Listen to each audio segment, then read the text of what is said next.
Halo, apa kabar? Kali ini kita akan belajar muatan pelajaran ilmu pengetahuan sosial.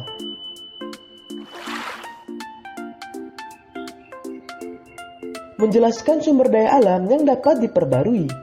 Sumber daya alam terbagi menjadi dua. Sumber daya alam yang dapat diperbarui, sumber daya alam yang tidak dapat diperbarui. Sumber daya alam yang dapat diperbarui tidak akan habis walaupun digunakan secara terus-menerus.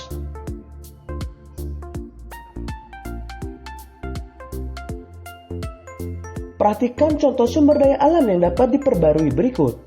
Pertama, air, angin, tanah, sinar matahari. Kedua, hewan ternak. Ketiga, tanaman budidaya.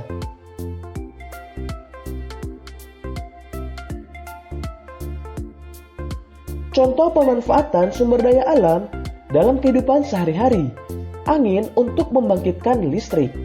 Sungai untuk aktivitas pasar serta budidaya ikan dan udang.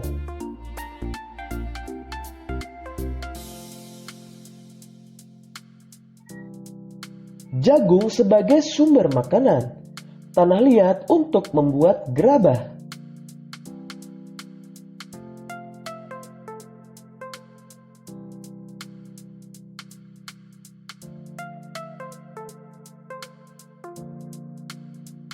Ayo, carilah informasi tentang contoh pemanfaatan sumber daya alam lainnya.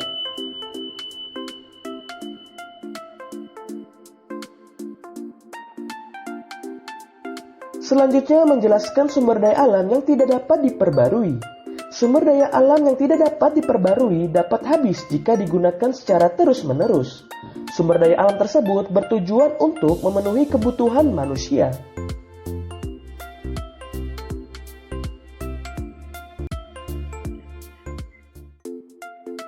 Perhatikan contoh sumber daya alam yang tidak dapat diperbarui berikut. Emas sebagai bahan baku perhiasan, belerang sebagai bahan baku kosmetik, grafit sebagai bahan baku pensil.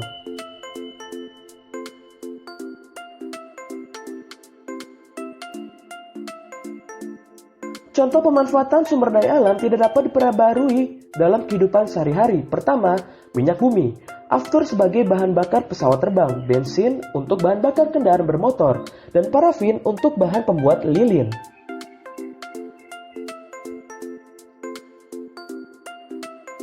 Kedua, biji besi, bahan pembuat peralatan rumah tangga. Ketiga, bauksit, bahan dasar pembuatan aluminium.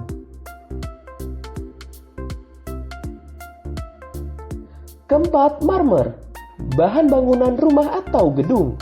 Kelima, belerang, sebagai campuran bahan pewarna dan bahan baku pembuat korek api.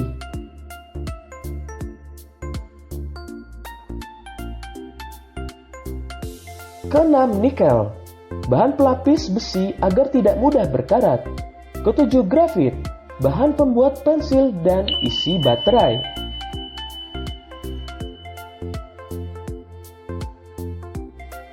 Ayo kerjakan soal-soal latihan di buku Bupena milikmu.